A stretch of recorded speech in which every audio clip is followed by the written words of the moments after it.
Bismillahirrahmanirrahim. Assalamualaikum warahmatullahi wabarakatuh. Selamat berjumpa kembali dalam mata kuliah akuntansi pemerintahan. Pertama sekali tentu kita berharap kita semua selalu dalam keadaan sehat dan sukses dalam semua aktivitas. Bersyukur kita kepada Yang Maha Kuasa.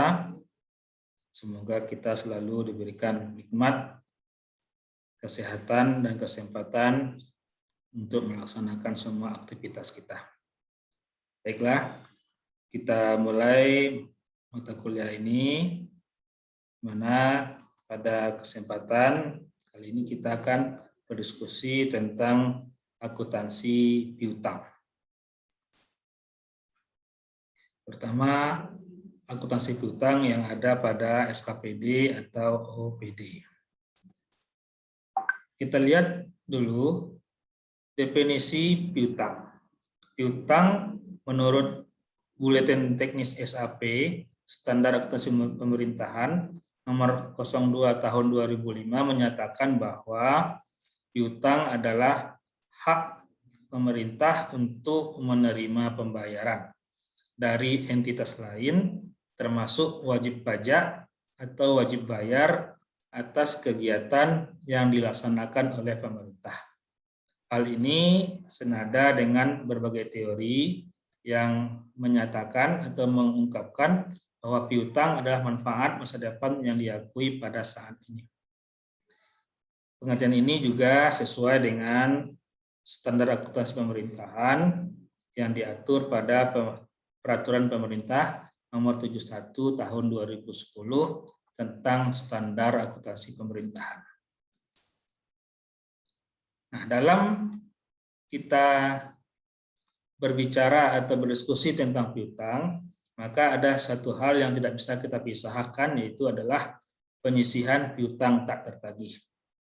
Ada kalanya piutang yang ada itu tidak dapat kita terima, sehingga kita harus membuat penyisihannya, mengestimasinya apakah piutang itu dapat kita tagih atau tidak. Karena piutang disajikan di neraca, di mana piutang itu adalah klasifikasi harta atau aset. Semakin besar aset, tentu seharusnya semakin bagus. Berarti harta kita makin banyak. Namun apabila piutang yang banyak, namun tidak tertagih, itu menunjukkan bahwa harta kita tidak berkualitas. Kenapa? Karena ada dari piutang itu, yang jumlah piutang yang besar itu ternyata berada dalam kondisi yang tidak tertagih. Nah, untuk melihat kualitas piutang tersebut, berapa yang kemungkinan dapat ditagih dan berapa yang tidak dapat ditagih, maka perlu kita buat namanya penyisihan piutang tak tertagih.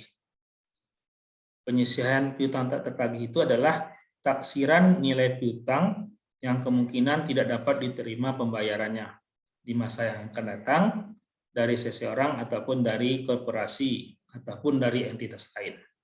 Jadi penyisihan piutang ini akan membuat harta kita, aset kita lebih berkualitas karena kita sudah menyisihkan item-item yang tidak berkualitas, sehingga akan muncul nanti nilai piutang bersih. Nah, nilai penyisihan piutang tak tertagih tidak bersifat akumulatif, tetapi diterapkan pada setiap akhir periode anggaran sesuai dengan perkembangan kualitas piutang. Jadi nilai dari penyisihan piutang tak tertagih ini tidak sama dengan nilai akumulasi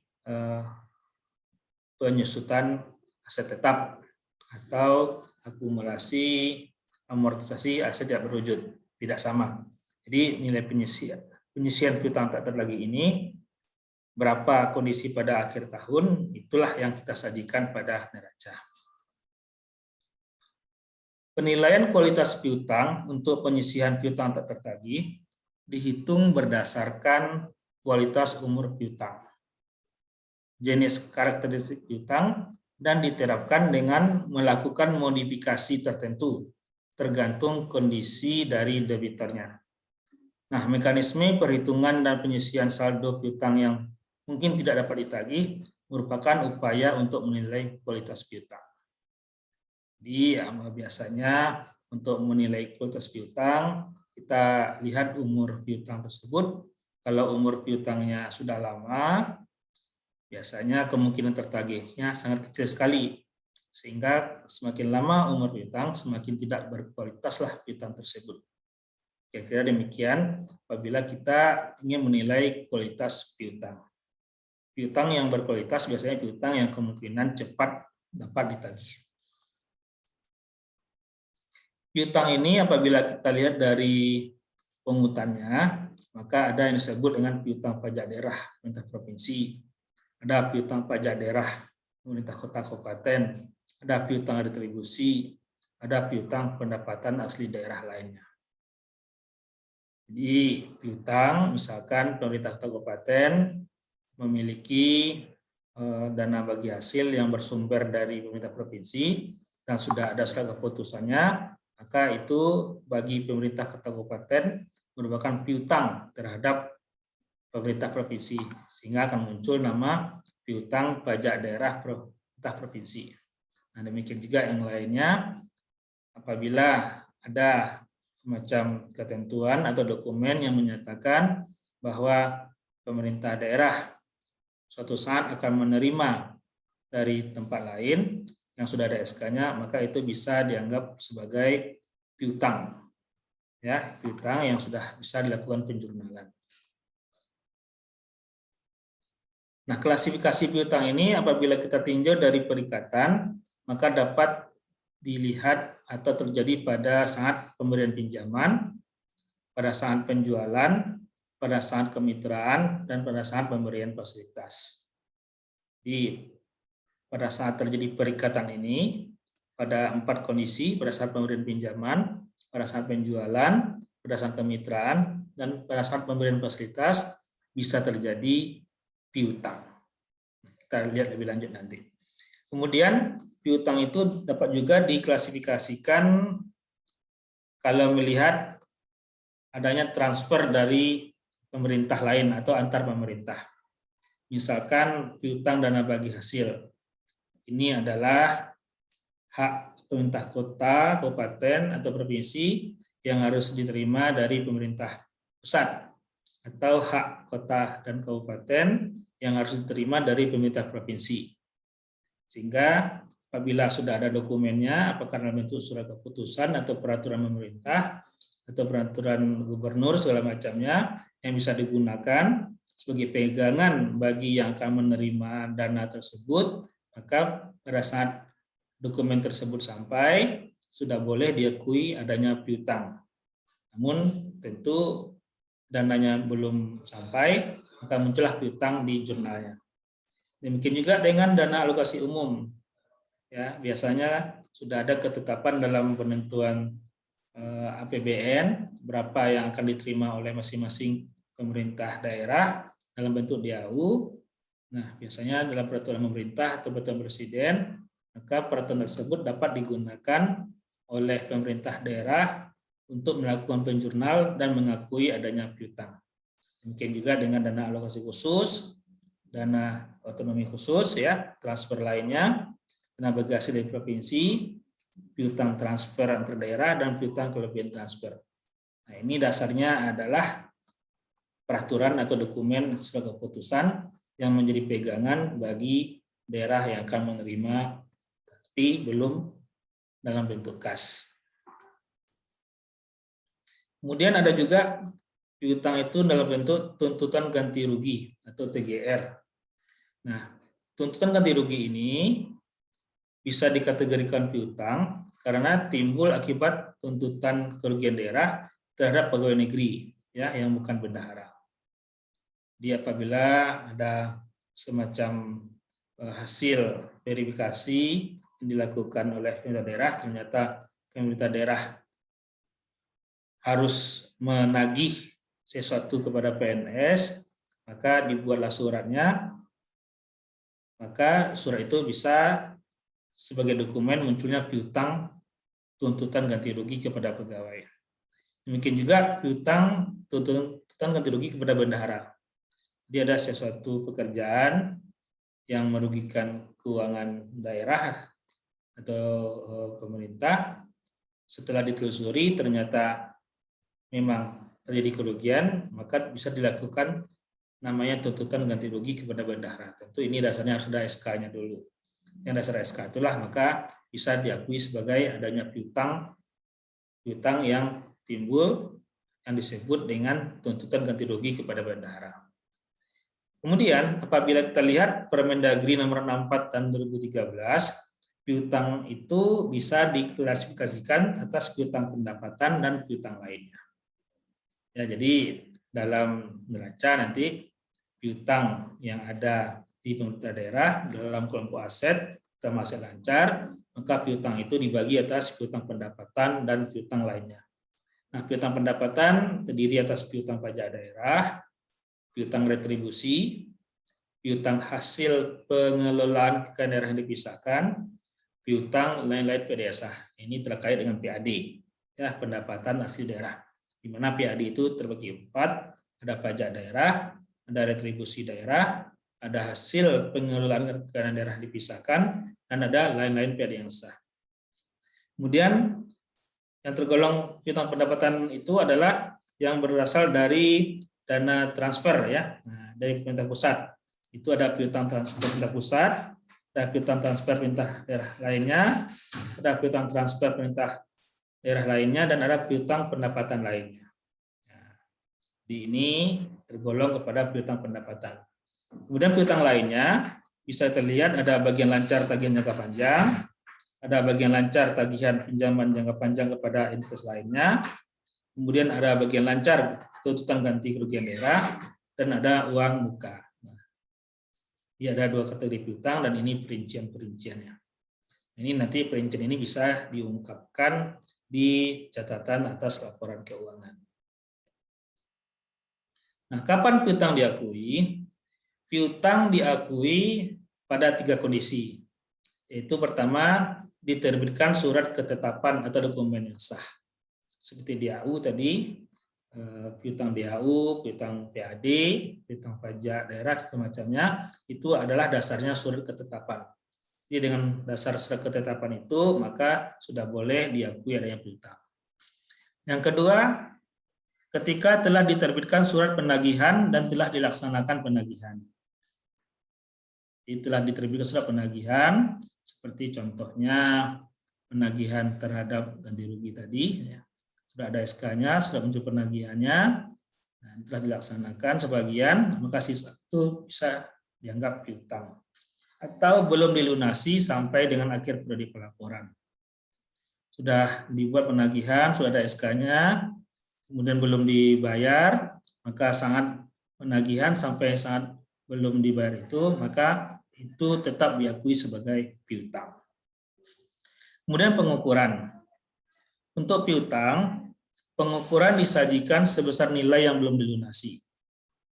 Ingat ya, disajikan sebesar nilai yang belum dilunasi sampai dengan tanggal pelaporan dari setiap tagihan yang ditetapkan berdasarkan surat ketetapan kurang bayar yang diterbitkan. Di yang nomor utama 1, pengukuran untuk piutang disajikan sebesar nilai yang belum dilunasi, ya, berdasarkan surat ketetapan kurang bayar yang diterbitkan. Kemudian yang kedua, disajikan sebesar nilai yang belum dilunasi, ya, yang hal ini sesuai yang ditetapkan oleh pengadilan pajak untuk wajib pajak yang mengajukan banding. Jadi bisa saja nanti sebelum diputuskan oleh hakim, piutangnya adalah sebesar X, namun ketika dia banding, maka piutangnya bisa saja kurang dari X atau lebih dari X. Nah, ya, ini pengakuan. Kalau wajib pajak mengajukan banding, maka piutangnya diakui ketika adanya putusan hakim berapa jumlah piutang yang harus dibayar oleh pihak yang berutang. Yang ketiga, piutang itu disajikan sebesar nilai yang belum dilunasi, nah, sampai ada proses pengadilan atau proses ketetapan hakim. Jadi antara surat keputusan yang telah diterbitkan dengan sampai keluarnya putusan hakim, maka itu boleh diakui piutang, ya. Nah, boleh saja diakui piutang. Nah, nanti apabila sudah keluar putusan hakim, baru nanti disesuaikan. Nah, ini adalah sangat-sangat bagaimana piutang itu diukur dan saat piutang itu diakui. Piutang pendapatan diakui setelah diterbitkan surat tagihan dan dicatat sebesar nilai nominal yang tercantum dalam tagihan. Jadi kalau dia surat keputusan, berapa dalam surat keputusan itu, nah, maka sebesar itulah dicatat. Jadi melihat kondisinya, kalau tidak ada semacam banding, tentu berdasarkan surat ketetapan yang telah diterbitkan. Berapa angkanya di situ, sebesar itulah dicatat. Kalau sudah ada keputusan hakim oleh pengadilan, maka berapa keputusan hakim itulah yang menjadi dasar untuk mencatat berapa piutang yang ada. Nah, kita tadi mengatakan piutang itu dapat dilihat dari proses kejadian, ada 4. Itu pada saat pemberian pinjaman. Di piutang bisa kita lihat atas peristiwa kejadian yang pertama dari saat pemberian pinjaman. Ya. Piutang pemberian pinjaman dinilai dengan jumlah yang dikeluarkan dari kas daerah dan atau apabila berupa barang jasa harus dinilai dengan nilai wajar pada tanggal pelaporan. Jadi pada saat pemberian pinjaman, maka nilainya adalah sebesar uang yang keluar dari kas daerah. Namun kalau tidak kas yang keluar dalam bentuk barang dan jasa, maka dinilailah sebesar nilai wajarnya. Kemudian piutang dapat muncul karena keterjadian penjualan, yaitu penjualan yang dilakukan secara kredit. Nah, ini juga harus dibuat sesuai dengan naskah perjanjian. Nah, naskah perjanjian itu kan bentuknya bisa secara dalam bentuk perjanjian itu sendiri ataupun sesuai dengan yang tertera dalam dokumen penjualan. Kemudian yang ketiga dari sisi kemitraan. Piutang yang timbul diakui berdasarkan ketentuan-ketentuan yang dipersyaratkan dalam naskah perjanjian kemitraan. Di apa saja ketentuan-ketentuan yang diatur dalam naskah perjanjian kemitraan, mana yang diakui sebagai piutang, mana yang tidak. Nah, itu harus ada dalam naskah yang dibuat dalam kemitraan atau perjanjian kemitraan tersebut. Yang keempat, pada saat pemberian fasilitas atau jasa. Piutang yang timbul diakui berdasarkan fasilitas atau jasa yang telah diberikan oleh pemerintah pada akhir periode pelaporan, dikurangi dengan pembayaran atau uang muka yang telah diterima. Jadi ada pemberian fasilitas, ada harganya, kemudian berapa yang telah dibayar, sisanya akan memunculkan yang namanya piutang. Nah, kemudian kita lihat penilaian piutang. Piutang disajikan sebesar nilai bersih yang dapat direalisasikan atau disebut dengan net realizable value. Di mana nilai bersih ini merupakan nilai selisih antara nilai nominal piutang dengan penyisian piutang. Jadi nanti di neraca untuk menghitung piutang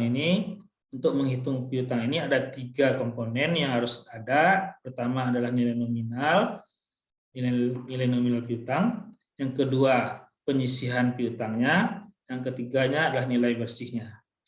Nilai nominal dikurangi dengan penyisihan piutang disebut dengan nilai bersih piutang. Kemudian dasar untuk menilai atau menghitung penyisihan piutang ini ada 4 kategori jika ditinjau dari kualitas piutang. Ada yang namanya kualitas piutang lancar, ada kualitas piutang kurang lancar, ada kualitas piutang diragukan, ada kualitas piutang macet. Nah, ke masing-masing dari keempat kelompok ini memiliki ciri-cirinya atau tanda-tandanya. Ya. Nah, kita lihat di sini untuk kualitas lancar memiliki kriteria biasanya umurnya kurang 1 tahun ya, kalau sifatnya tahunan jangka panjang lah ya. Nah, jadi kalau dia umurnya kurang 1 tahun itu dianggap masih kualitas lancar. Kemudian wajib pajaknya menyetujui hasil pemeriksaan atau wajib pajaknya kooperatif, wajib pajaknya memiliki dana atau likuid, usahanya, wajib pajak tidak mengajukan keberatan atau banding. Nah, ini adalah ciri-ciri dari kualitas piutang yang lancar. Sementara kualitas piutang yang kurang lancar, kriterianya umur piutangnya 1-2 tahun. Kemudian wajib pajaknya kurang kooperatif. Kemudian wajib pajaknya hanya menyetujui sebagian hasil pemeriksaan. Dan ciri lainnya itu wajib pajak mengajukan banding. Nah, ini tanda-tanda bahwa piutang kita itu berada dalam kategori kurang lancar. Kemudian ada piutang dalam kategori kualitas diragukan. Nah, ciri-cirinya kalau umur piutang sudah berada pada 3-5 tahun, atau wajib pajak tidak kooperatif, wajib pajak tidak menyetujui seluruh hasil pemeriksaan, atau wajib pajak mengalami kesulitan likuiditas. Nah, ini ciri-ciri kalau piutangnya diragukan. Sementara untuk kualitas macet, ini umur piutangnya 5 tahun atau lebih. Wajib pajaknya tidak ditemukan, mungkin menghilang, lari, ya, alamatnya berpindah-pindah, sehingga menyulitkan bagi yang akan menagih. Atau wajib pajak bangkrut, meninggal dunia. Nah, ini bisa menjadi indikasi bahwa piutangnya berada dalam kualitas macet. Atau wajib pajak mengalami musibah, ya, force majeure, seperti apakah kebakaran, gempa, ya, musibah, banjir, dan lain-lainnya, sehingga usahanya macet, sehingga piutangnya nanti akan berimbas pada piutang yang berkualitas macet. Nah, apabila kalau umpamanya dalam kategori pajak tertentu dalam jangka pendek, maka bisa juga dibuat kategori, misalkan penggolongan kualitas piutang bukan pajak khusus untuk objek retribusi, ya, dapat dipilah berdasarkan karakteristik berikut. Kalau sifatnya bulanan, maka kalau piutangnya berumur 0-1 bulan itu bisa dikategorikan lancar. Kemudian kalau 1-3 bulan pada kategori kurang lancar. Kemudian 3-12 bulan dalam kategori kualitas piutang diragukan. Kalau lebih 12 bulan maka berada pada kategori kualitas macet, ya, macet. Nah, untuk penyisihannya maka bisa kita buat presentasi. Untuk kualitas piutang yang lancar, maka taksiran piutang tak tertagihnya adalah 0,5% dari jumlah piutang. Kurang lancar bisa kita buat taksirannya 10% dari piutang tak tertagih, dari jumlah piutang. Kalau diragukan, karena sudah agak susah kita, maka piutang tak tertagihnya bisa mencapai 50% dari jumlah piutang. Kalau macet, bisa sampai 100% tidak tertagih. Nah, angka-angka ini tentu harus ada dalam kebijakan peraturan pemerintah kota kabupaten apabila ingin melihat persentasinya berapa, ya. Jadi ini angka-angka ini harus jelas, ya, harus ditetapkan oleh kepala daerah atau daerah yang bersangkutan dan harus ada dalam kebijakan akuntansinya. Kita lihat pengungkapan. Nah, piutang disajikan dan diungkapkan secara memadai. Nah, piutang tentu disampaikan di neraca di bagian aset lancar. Nah, informasi mengenai akun piutang yang lebih lengkap itu diungkapkan dalam catatan atas laporan keuangan. Informasinya berupa bisa kebijakan akuntansi piutang yang dalam menilai, dalam mengakui, dan dalam mengukur piutang. Dia harus ada dalam kebijakan akuntansi piutang itu bagaimana menilainya, mengakui, dan mengukurnya. Kemudian rincian-rincian jenis piutang. Nah, ini juga bisa dibuat dalam CALK. Kemudian penjelasan atas penyelesaian piutang, bagaimana sudah prosesnya harus dijelaskan, apa langkah-langkahnya juga harus dijelaskan. Kemudian jaminan atas atau sita jaminan jika ada. Jadi kalau ada piutang itu yang dibuat dan ada jaminan harus diungkapkan, harus disampaikan. Nah, khusus untuk tuntutan ganti rugi atau tuntutan perbendaharaan juga harus diungkapkan piutang yang masih dalam proses penyelesaian, baik melalui cara damai maupun cara pengadilan. Ini harus disampaikan. Nah, kemudian kita lihat untuk proses akuntansinya, siapa saja yang terkait dalam sistem akuntansi piutang di SKPD. Untuk pihak terkait dalam akuntansi piutang ini adalah Pertama, pejabat penatausahaan keuangan SKPD atau PBK SKPD dan bendahara penerimaan SKPD. Jadi mereka akan saling berhubungan ya. Bendaharawan itu tentu bisa melakukan proses tentang piutang ini dengan sepengetahuan dari PPK SKPD. Kemudian dokumen yang digunakan itu minimal ada SKR, SKRD ya, SKR surat ketetapan posisi daerah, ada SP2D, surat perintah pencairan dana, dan dokumen yang dipersamakan. Nah, ini timbulnya piutang bisa dari ketiga dokumen ini salah satunya atau dokumen-dokumen lain yang dipersamakan. Kita lihat jurnal standar. Untuk jurnal standar akuntansi piutang ini kita lihat dari berbagai kondisi. Contoh 1, pada saat SKPD menerbitkan SKR daerah, surat ketetapan administrasi daerah atau surat ketetapan pajak daerah ya. Nah, yang dibuat oleh SKPD, maka ketetapan itu, dokumen itu bisa menjadi dasar untuk menjurnal adanya piutang. Ya. Kenapa piutang? Karena belum ada dana yang diterima di kas daerah. Sebagaimana kita ketahui, kalau menjurnal itu ada nanti di jurnal di JULU Neraca dan ada di JULRA. Nah, kalau semua transaksi itu sudah pasti akan di jurnal di JULU Neraca. Namun untuk JULRA itu ada syarat-syaratnya.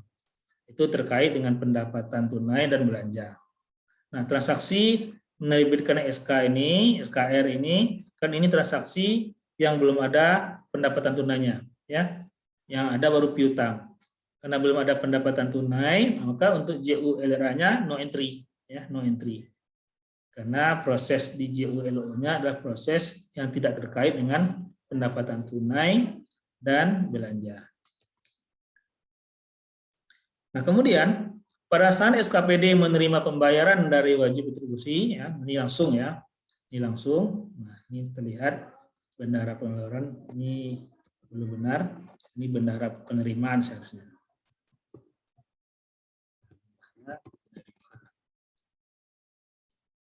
Di wajib retribusi membayar langsung ke bendahara penerimaan sehingga nanti dikeluarkan bukti oleh bendahara penerimaan dan bukti itu maka fungsi akuntansi bisa menjurnal. Untuk di JULU neracanya tentu kas bendahara penerimaan bertambah, kemudian adanya pendapatan LO. Karena sudah ada pendapatan yang diterima dan masuk ke kas bendahara penerimaan, maka JULRA-nya sudah boleh dilakukan penjurnalan. Ya, ingat di JULRA itu adalah isinya hanya pendapatan LRA dan belanja. Nah, apabila ada jurnal pendapatan LRA, maka lawannya adalah perubahan saldo. Di setiap transaksi harus kita paralelkan apa JULU-nya dan apa JULRA-nya. Ini contoh 2 ya, pada saat bendahara penerimaan menerima dana dari wajib retribusi ya. Nah, penerimaan ini bisa langsung oleh bendahara atau melalui nota kredit dari bank ya. Bisa saja wajib retribusi itu dengan adanya tagihan dari SKPD harus membayar retribusi, maka dia membayar ke bank. Nanti pihak bank yang mengirimkan nota kreditnya ke bendahara penerimaan. Dicatat oleh bendahara penerimaan, kemudian bendahara penerimaan memberikan bukti itu ke fungsi akuntansi. Fungsi akuntansi baru menjurnalnya seperti ini. Nah, kemudian kalau umpamanya nota kredit yang diterima oleh bendahara penerimaan itu ya diterima berdasarkan surat keputusan. Nah, di pada saat diterima adanya keputusan tadi kita menjurnal adanya piutang ya, piutang. Nah, kalau yang nomor 2 ini tadi karena wajib retribusi langsung membayar. Nah, ya, membayar. Nah, terlihat. Nah, ini nomor 3 juga demikian. Bendahara penerimaan ya. Ini bendahara penerimaan.